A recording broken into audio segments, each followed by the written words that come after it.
penyakit genetik itu sebenarnya bisa disembuhkan atau dihentikan biar tidak ke gen yang lainnya? Tidak menurun gitu, Pak? Enggak. Bisa ya disembuhin dengan cara rekayasa genetik. Jadi jawabannya penyakit genetik itu tergantung diturunkannya nempel di kromosom X atau Y.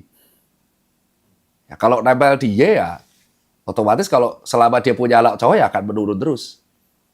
Misal dia ada hipertensi, bapak ibunya. Kita nggak tahu hipertensi ini nempel di kromosomnya siapa, X atau Y. Kalau ternyata hipertensi yang nempel di Y, ya selama, kan kalau cewek XX, cowok XY. Kalau dia punya, terus ini hipertensi.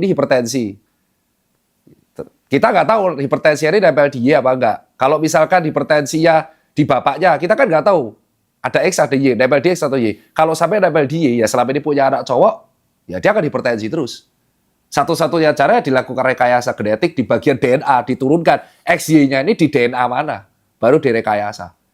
Dan apakah bisa suatu saat kita menciptakan manusia yang perfect tanpa penyakit sama sekali? Bisa kalau misal teknologinya maju. Dan itu menjadi kontroversial karena itu namanya perkembangan in vitro.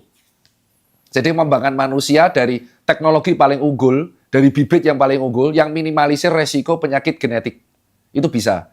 Tapi apakah sesuai dengan religius agama masing-masing kan belum tentu. Itu konfliknya. Jadi misalkan gini, misalkan si Daniel donor sperma, dikumpulin spermanya, terus istrinya dikumpulin sel ovumnya, dipilih gitu. Yang ovumnya paling bagus dan spermanya paling bagus, dijadiin satu, dikembangkan in vitro, baru dimasukin ke rahim atau uterus yang cewek. Terjadilah bayi paling perfect. Bisa request kembar apa enggak. Tapi kalau prosedur alam, itu harusnya sperma masuk, bertarung dengan semua sperma, ketemu ovum, ya itulah yang jadi. Kalau ternyata dia ada genetic syndrome, amit-amit ya udah itu yang terjadi. Tapi kalau di in vitro dipilih sperma yang terbaik, ovum terbaik, ditemukan, jadilah embrio dimasukin ke uterus untuk berkembang di uterus. Nah ini yang menjadi pertentangan penelitian. Jadi jawaban ini pertanyaan kritis banget.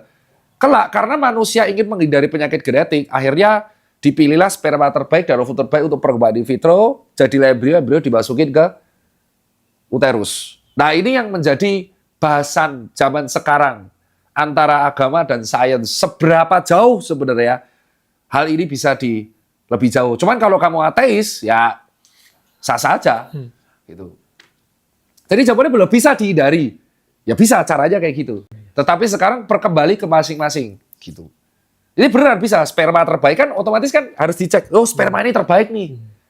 Sampai dia harus pokoknya dapat terus sampai sperma terbaik. Nanti dikumpulin dari sampel berapa, dikumpulin. Terus nanti sperma sama ovum dikumpulin dapat embrio. Nah, embrio mana paling bagus? Itu yang akhirnya ditanamkan di uterus.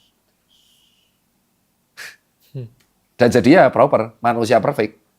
Bisa. Nah, cuma kembali ke masing-masing, itu teknologi dan itu masa depan, itu future.